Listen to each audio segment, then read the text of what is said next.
Guys इस video में हम एक्सरसाइज 1.3 के सभी क्वेश्चंस को एक एक कर देखने वाले हैं। तो पहला क्वेश्चन है हमारा, write the following in the decimal form and say what kind of decimal expansion each has. आपको जितने भी इसमें पार्ट्स दे रखा है सभी का आपको डेसिमल फॉर्म में कन्वर्ट करना है, फिर आपको ये बताना है कि ये किस टाइप का डेसिमल एक्सपेंशन है। तो सबसे पहले मैं आपको कुछ आइडिया दे देता हूं कि जितने भी रैशनल नंबर्स होते हैं उसका जब डेसिमल एक्सपेंशन करते हैं तो या तो वो टर्मिनेटिंग होता है या नॉन टर्मिनेटिंग रिपीटिंग होता है। तो इतना तो आइडिया लग चुका है कि इसका जब भी हम डेसिमल फॉर्म में कन्वर्ट करेंगे तो हमारा दो टाइप का आंसर आने वाला है, एक तो टर्मिनेटिंग आएगा और एक होगा नॉन टर्मिनेटिंग रिपीटिंग। तो चलिए हम बारी बारी से एक एक डिविजन्स को परफॉर्म करते हैं और फिर बताते हैं उसमें कि ये टर्मिनेटिंग है या नॉन टर्मिनेटिंग रिपीटिंग। तो देखिए 36/100 है। अब नॉर्मल डिवीजन मेथड को तो हम सब करते हैं, बट इस वीडियो में हम आपको कुछ अलग बताने वाले हैं। हम ट्राई कर रहे हैं कि ईच एंड एवरी क्वेश्चन में कुछ आपको ट्रिक्स भी दिया जाए। तो पहला जो क्वेश्चन है उस पार्ट में ट्रिक ये है कि जब भी नीचे 10 हो या 10 का मल्टीपल हो तो ऐसा जब भी फॉर्मेट दिखे तो उसको डेसिमल में कन्वर्ट करना बेहद ही आसान हो जाता है। कैसे, ये देखिए नीचे 100 है तो जब भी 100 दिखे इसका मतलब कितने जीरो है, 2 जीरो। तो ऊपर जितने भी डिजिट हो या जितने भी डिजिट हो उसको हम लिख देंगे। तो ये ऐसे देखिए ऊपर 2 डिजिट वाले नंबर है तो हमने लिख दिया। अब रूल ये है कि जो 2 जीरो है तो 2 डिजिट बिफोर हम डेसिमल डाल देंगे और उस डेसिमल को कभी ऐसा मिस ना हो जाए, इसलिए मैथमेटिक्स में एक फॉर्मेट है कि डेसिमल से पहले आप जीरो डाल दीजिए। आप नहीं भी डालिएगा तो चलेगा, बट एक पैटर्न है, एक रूल है, तो आप इसको लिख दीजिए। तो देखिए हमने बिना डिवाइड किए हमने इसको डेसिमल एक्सपेंशन में कन्वर्ट कर लिया और आप लोग को ये आता भी होगा, इसमें कोई ज्यादा उसमें कोई ट्रिक नहीं है। बट अगर नहीं आता था, आप अगर नॉर्मल ऐसे डिवाइड करते तो आज के बाद आप इस तरह के डिविजन्स को अवॉइड करिए और ऐसा ट्रिकी मेथड से आप डेसिमल को ऐसा लिख सकते हैं। और एक और चीज इसमें है कि 0.36, ये 0.36 के आगे वो कुछ भी नहीं होगा इसमें। तो इसका मतलब ये डिवीजन यही कंप्लीट हो गया। और इस टाइप का डिवीजन जिसके अंदर वो पूरा पूरा कंप्लीट हो जाता है, आगे नहीं बढ़ता, तो इसको हम बोलते हैं टर्मिनेटिंग डेसिमल। तो ये हो गया टर्मिनेटिंग। क्लियर है? अब आ जाते हैं हम सेकेंड पार्ट पर। सेकेंड पार्ट में है 1/11। मैं चाहूं तो इसको भी लॉन्ग डिवीजन मेथड से कर दूं और बोल दूंगा ये आंसर आ गया, लेकिन मुझे ट्रिक बताना है।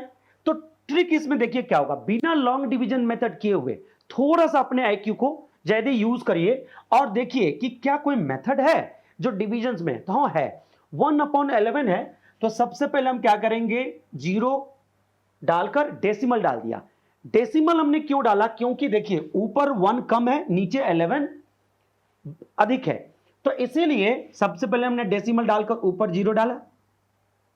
अगर यहां पर भी अगर डिवीजन हो जाता तब तो हम आगे बस वो जो नॉर्मल प्रोसीजर है वो करने लग जाते, लेकिन स्टिल अभी भी 10 क्या है, स्मॉलर है 11 से। तो अब मैथमेटिक्स में रूल है कि जब भी आपने एक डेसिमल डाल दिया और जीरो डालने के बाद तभी भी आपका नंबर अगर छोटा है नीचे वाले से, डिनोमिनेटर से, तो एक और जीरो डालिए, इसके बदले में आपको यहां पर जीरो डालना पड़ेगा। ठीक, अब ऊपर आ गया कितना, 100 और नीचे आ गया 11।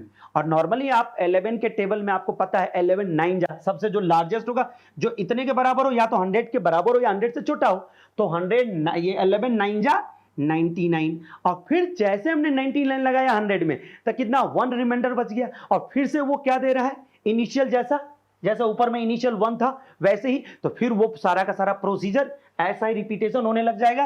तो दैट मींस ये 0909। मैं उम्मीद करता हूं कि मैंने जो आपको ओरली बताया है वो थोड़ा सा आपको आईक्यू लगा होगा, लेकिन आपको थोड़ा सा सिंपल लगा होगा कि चलो कम से कम लॉन्ग डिवीजन तो नहीं परफॉर्म करना पड़ा। तो इस तरह से इसको हम लिखेंगे कैसे, इसको हम इज इक्वल टू डालते हैं और देखिए ये वाला ये पैटर्न पूरा का पूरा रिपीट हो रहा है, सॉरी ये वाला पैटर्न रिपीट हो रहा है 090909, वो आपको दिख जाएगा। तो 09 के ऊपर हमने ऐसे बार लिख दिया और इसको हम बोलेंगे, क्योंकि ये डिवीजन तो कंप्लीट होगा नहीं, वो तो सेम प्रोसीजर इनिशियल स्टेट आता चला जाएगा और फिर वो ऐसे ही बार बार 0909 आता जाएगा। तो इसको हम लोग बोलते हैं नॉन टर्मिनेटिंग। और इसके आगे एक और टर्म जोड़ना है इसको बोलता है रिपीटिंग, नॉन टर्मिनेटिंग रिपीटिंग वाला ये आपका डिवीजन हो गया। अब हमारा जो थर्ड पार्ट है इसमें 4 होल 1/8, इस पूरे क्वेश्चन को आप अच्छे से देखिएगा तो इसमें इसको मिक्स फ्रैक्शन बोलते हैं। Most of the teacher, most of the student बचपन से ही इसको कैसे सोल्व करेंगे पता है? हो सकता है उसमें से एक आप भी हो। ऐसे सबसे पहले इसको ऐसे मल्टीप्लाई करेंगे, 4 8 जा 32 प्लस 1 33/8, पहले लिख के बड़ा खुश हो जाएंगे कि जी बहुत बढ़िया काम हमने कर लिया। उसके बाद आप 33 लिखेंगे और फिर ऐसे करके लॉन्ग डिवीजन मेथड से नीचे पीछे 8 डालकर और डिवाइड कर लेंगे और उसके बाद आप अच्छे से आंसर लिख देंगे और आपको लगेगा कि यस मुझे मैथ्स आता है। ठीक है, ऑफ कोर्स आपको मैथ्स आता है, लेकिन क्या आप उसे बेहतर कर सकते हैं? आप क्या ट्रिक अप्लाई कर सकते हैं ताकि आप लाखों बच्चों से आगे हो जाए? क्योंकि मैथमेटिक्स के अंदर आप कैलकुलेशन में फंसते हैं तो आप स्लो हो जाते हैं और आपका रिजल्ट उतना बढ़िया नहीं आ पाता जिसकी आपको तलाश है। तो हम ट्राई कर रहे हैं कि ईच एंड एवरी कैलकुलेशन को रिड्यूस करके कंफर्टेबल जोन में आपको ले जाऊं। अब यहां पर मेरा जो ट्रिक है वो देखिए, थोड़ा सा ध्यान से सुनिएगा मैं क्या बताने वाला हूं इसमें ट्रिक। जब भी मिक्स फॉर्म में अगर कोई नंबर दिखे तो इंटीग्रल को आप एज इट इज लिख दीजिए और उसके बाद क्या बचा 1/8, और 1/8 को जो डेसिमल फॉर्मेट होता है उसको रिमेंबर करना बहुत ही आसान है, बहुत ही आसान है। तो कुछ मैं आपको यहां पर तरीका बता देता हूं। जैसे 1/2 है तो इसको हमेशा एवरग्रीन मेथड से, मतलब हमेशा ऐसे याद रखें, 1/2 का डेसिमल एक्सपेंशन 0.5, 1/4 0.25, 1/8 0.125, 1/16 0.0625। आप इसके आगे बात याद रखिए क्योंकि यही आपके लिए बहुत ही हार्ड हो जाएगा। अगर ये याद है तो ठीक है, नहीं तो आप नॉर्मली केवल 1/8 को आप जितना डेसिमल में होता है उसको लिखकर इसके आगे बिठा दीजिए। तो अकॉर्डिंग टू माय ट्रिक क्या होगा, यहां पर 1 to 5 लिख दिया और ये टर्मिनेटिंग होता है, उसके आगे कुछ भी देखते हैं, हमने कोई डॉट डॉट डॉट नहीं डाला या रेकरिंग नहीं डाला, हमने ये नहीं बोला कि ये आगे जाएगा, ये कंप्लीट डिविजिबल होता है। तो यहां से ये कट गया और इसीलिए इसको हम लोग लिखते हैं टर्मिनेटिंग। क्लियर है? टर्मिनेटिंग। क्लियर? तो देखिए इसमें हमने जबरदस्त ट्रिक अप्लाई किया है। अगर जरा सा भी ट्रिक जो हम बताते जा रहे हैं, अगर इसको आप अपने लाइफ में अगर आप कॉपी करते जाएं, इसको अगर लाइफ का पार्ट बनाते जाएं, तो एक टाइम ऐसा आएगा कि आपका कैलकुलेशन बेहद ही सिंपल हो जाएगा। इसी तरह से अब आ जाते हैं हम 3/13 के ऊपर। अब 3/13 है, कुछ ऐसे क्वेश्चन होते हैं जिसके अंदर ना ट्रिक लगता ही नहीं है। और क्यों लगे भाई? अगर सब में ट्रिक ही लग जाएगा तो फिर बचा ही नहीं कुछ। फिर तो आप मैथमेटिक्स का ऐसा क्वेश्चन पेपर उठाएंगे और यूं ही करके चले आएंगे, तो कहीं कहीं टाइम लगता है। तो उसमें से एक क्वेश्चन यही है 3/13। अब देखिए इसको हम कैसे करते हैं। 3/13 को हम नॉर्मल मेथड से डिवीजन करते हैं, 3 को 13 से डिवाइड करते हैं। वही रूल, डेसिमल डाला, यहां 0। अब देखिए 13 2 जा 26, यहां पर 4 आ गया और फिर से एक्चुअली में डेसिमल डाला है तो 0 डाल सकते हैं, और 13 3 जा 39, यहां पर आ गया क्या 1। और देखिए डेसिमल के बदले तो एक 0 डालेंगे, ध्यान से सुनते जाइएगा, डेसिमल के बदले एक 0 डालेंगे, लेकिन अभी भी ये 13 से छोटा है। तो जो हमने यहां पर ट्रिक अप्लाई किया था यहां पर करेंगे, बट यहां पर हमने ओरली किया था, यहां पर आपको लॉन्ग डिवीजन प्रोसेस से करके दिखा रहा हूं। तो 0 डाला, उसी टाइम हम यहां पर 0 डाल देंगे। और आपको पता है यहां पर 13 7 जा, ठीक है, तो ये लिख देंगे 91, और फिर यहां से कितना हो जाएगा ये 9, और फिर देखिए डेसिमल तो है ही तो ये हमने लिख दिया। अब क्या करेंगे 13 6 जा 78, और यहां से 2 आ गया, और फिर से यहां पर क्या करेंगे और इसके पीछे 1, और फिर डेसिमल है तो 0, और यहां से फिर क्या करेंगे 39 जा 117, और इसको जैसे हमने माइनस किया ना, देखा ये तो फिर तो इनिशियल कंडीशन अकर कर लिया। देखते हैं ये इनिशियल कंडीशन आ गया 3, तो जैसे ही इनिशियल कंडीशन आ गया इसका मतलब ये अब जब इसके नीचे डिवाइड करेंगे तो सारा फिर से आएगा। तो हम देखते ही इसको क्या करेंगे, इसके ऊपर ऐसा बार डाल देंगे, तो ये सीधे उठा के हम क्या करेंगे 0 डालेंगे 2 3 0 7 6 9, और चूंकि ये इसके ऊपर बार है इसीलिए ये क्या हो जाएगा नॉन टर्मिनेटिंग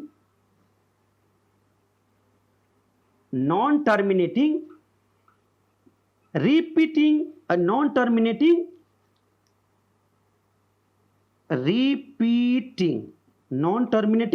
रिपीटिंग, बिल्कुल करेक्ट। अब यहां पर आ जाए 2/11 है, आपको पता ही है 1/11 जब किया हमने तो 2/11। अब देखिए अगर आपको 1/11 पता है तो जो डेसिमल एक्सपेंशन यहां आया है ना, इसी को आप मल्टीप्लाई कर दीजिए। तो हम आपको यहां से ट्रिक दिखा रहे हैं। देखिए अगर इस तरह से हमने एक जगह 1/11 कर लिया है तो आप फिर 2/11 को मत करिए। आपका अपना ही टाइम है, अपने टाइम को खराब करिएगा तो आपका नुकसान पहले होगा। तो इसीलिए यहां पर मैं आपको जितना पॉसिबल ट्रिक्स होगा वो सब हम आपको बताएंगे। अब इसमें आप पर डिपेंड करता है कि इसका आप कितना फायदा उठाते हैं। तो ये हो गया 2 और 1/11। अब देखिए मुझे ये बात पता है कि 2 इंटू 1/11 यहां से डाल देंगे। देखिए 09 लिख दिया और 09 के ऊपर 12 है, मल्टीप्लाई करेंगे तो कितना होगा 018। अब देखिए इस तरह से ये हमारा आंसर आ गया। देखते जाइए एक बार, ये हमारा 0.18 ये हमारा आंसर है, करेक्ट है। और ये बार बार रिपीटेशन होगा तो इस तरह से ये क्या आ जाएगा। तो ये इसको भी हम क्या लिखेंगे, नॉन टर्मिनेटिंग रिपीटिंग। क्लियर है, नॉन टर्मिनेटिंग रिपीटिंग। अब देखिए जो हमारा लास्ट पार्ट है, लास्ट पार्ट में 329/400 मन करे तो आप भारी भरकम डिवीजन ऐसे शुरू करिए, लॉन्ग डिवीजन प्रोसेस से कर लीजिए। बट इसका भी ट्रिक अगर मैं कहूं आपको कि देखिए जी इसमें भी ट्रिक अप्लाई हो रहा है। अब आपको थोड़ा थोड़ा सा आइडिया लग गया होगा कि मैं कौन से ट्रिक की बात कर रहा हूं। एक तो नीचे देखिए 400 है, तो आपको यह बात तो क्लियर हो गया कि जी 400 को हम ऐसे लिख देंगे 329/100 इंटू 4। अब ये हमने लिख के इसीलिए दिखाया है क्योंकि जब मैं आपको ट्रिक बताऊं तो आप ज्यादा इसमें कंफ्यूजन ना आपके अंदर आ जाए, आप कंफ्यूज ना हो जाए, इसीलिए हमने इसको लिख दिया। अब मैं 100 को डिस्टर्ब नहीं करूंगा, हम केवल 4 से इसको डिवाइड कर देंगे। और नंबर अगर ऊपर हो 4 से डिवाइड करना हो तो बहुत ही सिंपल हो जाता है, हम ओरली डिवाइड करके दिखाते हैं। देखिए ये सीधे आ जाएगा 8 4 जा 32 और फिर देखिए 4 2 जा 8 और बचिया 1। अब डेसिमल डालेंगे, ध्यान से समझिएगा यहां पर। अब डेसिमल डालेंगे तो जब डेसिमल डालेंगे यहां तो क्या हो जाएगा, ध्यान से समझिएगा। ये हो जाएगा 4 2 जा 8 और फिर बचेगा इसमें 2 और फिर 5 4 जा 20। लेकिन अभी भी नीचे 100 है क्योंकि इसका नहीं किया कुछ। अब इसको जब डेसिमल में कन्वर्ट करेंगे तो ये हो जाएगा 8225 और ये आगे जाके बिल्कुल ही कट रहा है, इसके अंदर कोई सेम पैटर्न नहीं आएगा। तो फाइनली ये भी क्या दिया आपको, टर्मिनेटिंग। तो मैं आशा करता हूं कि ये आपको क्वेश्चन अच्छी तरह से समझ में आ गया होगा। अब हम चलते हैं सीधे क्वेश्चन नंबर 2 पर। अब हमारा सेकंड क्वेश्चन है, we know that 1/7 is equal to 0.142857 over bar. Can you predict what is the decimal expansion of 2/7 और इसी तरह से 6/7 तक है without actually doing the long division, if so how. अब देखिए सबसे पहले मुझे 1/7 का वैल्यू दे रखा है और आपसे यह पूछा जा रहा है कि देखिए नीचे डिनोमिनेटर सबका सेम है, केवल ऊपर न्यूमरेटर इंक्रीज होता जा रहा है 1 1 से। तो सबसे पहले हम इसका मैकेनिज्म समझ लेते हैं कि यदि 1/7 का वैल्यू मुझे दे रखा है तो हम 2/7 का कैसे निकालेंगे। तो मैकेनिज्म इसके पीछे यह है कि अगर मुझे गिवन में, देखिए ध्यान से, अगर गिवन में मेरा अगर 1/7 का वैल्यू दे रखा है, ओके, तो अगर मुझे 2/7 निकालना हो तो हम क्या करेंगे। बहुत ही सिंपल कंसेप्ट है कि जब भी हम 2/7 निकालने की बात करें तो हम इसको लिखेंगे 2, ऐसा लिखेंगे। देखिए 2 मल्टीप्लाइड 1/7, यहां पर अगर हमने मल्टीप्लाई डाल दिया तो इसका मतलब यह मल्टीप्लाई है, और अगर हम 2 होल 1/7 डालते हैं तो इसका मतलब इसके बीच में प्लस है। तो पहले इसका मैकेनिज्म समझ लीजिए कि ये इस तरह से हम लिखेंगे और एग्जैक्टली 2 हम छोड़ देंगे और 1/7 का वैल्यू ये है, इसको हम यहां पर जो ऊपर बार लिखा है हम बार के साथ लिख देंगे और सिंपली हम इसको क्या करेंगे, मल्टीप्लाई कर देंगे। तो देखिए मल्टीप्लाई जब करेंगे तो आंसर क्या होगा, 7 2 जा 14, 5 2 जा 10 1 11, 8 2 जा 16 1 17, 2 2 जा 4 और इसमें 1 था 5, 4 2 जा 8 और 2 1 जा 2 और डेसिमल यहां मन करे तो 0 डाल दीजिए, ये आपका फाइनल आंसर हो गया जब 2 का। तो रीजन आपको पता चल गया। सो हाउ, कैसे कि 2/7 can be written as 2 into 1/7। तो 2 हमने एज इट इज लिख दिया और 1/7 का जो वैल्यू आपको क्वेश्चन में प्रोवाइडेड था इसको हमने यहां लिख दिया और सिंपली मल्टीप्लाई कर दिया। इसी तरह से अगर मुझे यहां पर 3/7 अगर निकालने के लिए कहा जाए तो हम इसको ऐसे लिखेंगे 1/7 और कितना सिंपल हो गया। फिर से यहां 3 लिखेंगे और यहां 0.142857 और इसके ऊपर ये जैसे हमने ऊपर मल्टीप्लाई किया है ऐसे नीचे करेंगे।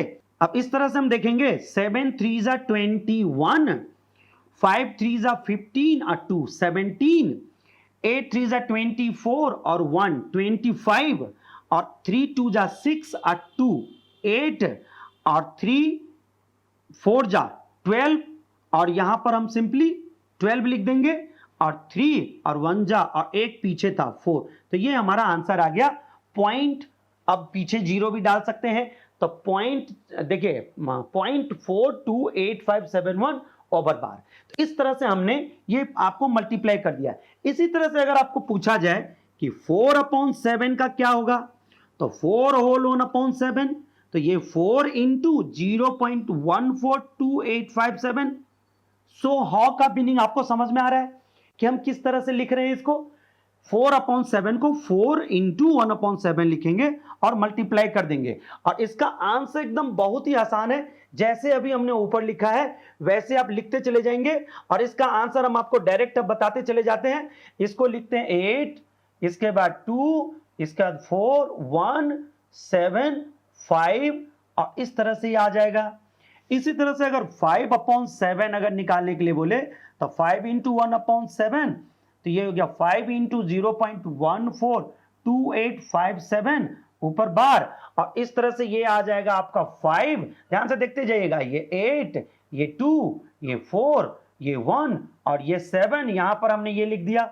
इसी तरह से 6/7 को हमने इस तरह से लिखा 1/7 और यहां से 6 इंटू 0.142857 आप मल्टीप्लाई करके क्रॉस वेरीफाई कर सकते हैं इसको। अब जब 6 से मल्टीप्लाई करेंगे तो 7 6 जा 42 तो ये आ गया 2 और इसी तरह से ये आ जाएगा मल्टीप्लाई 4, इसके बाद ये आ जाएगा 1, इसके बाद आ जाएगा ये 7, इसके बाद ये आ जाएगा 5 और इसके बाद ये आ जाएगा 8 और इस तरह से ये हमने आपको पूरा का पूरा ये पार्ट भी कंप्लीट करके दिखा दिया। अब इसमें हमने थोड़े से स्पीडली मल्टीप्लाई किया है, आप लोग खुद अपने से भी प्रैक्टिस करके चेकआउट कर सकते हैं कि ये इस तरह से मल्टीप्लाई होता है या नहीं होता। तो इस तरह से हमने सेकेंड क्वेश्चन भी आपका कर दिया।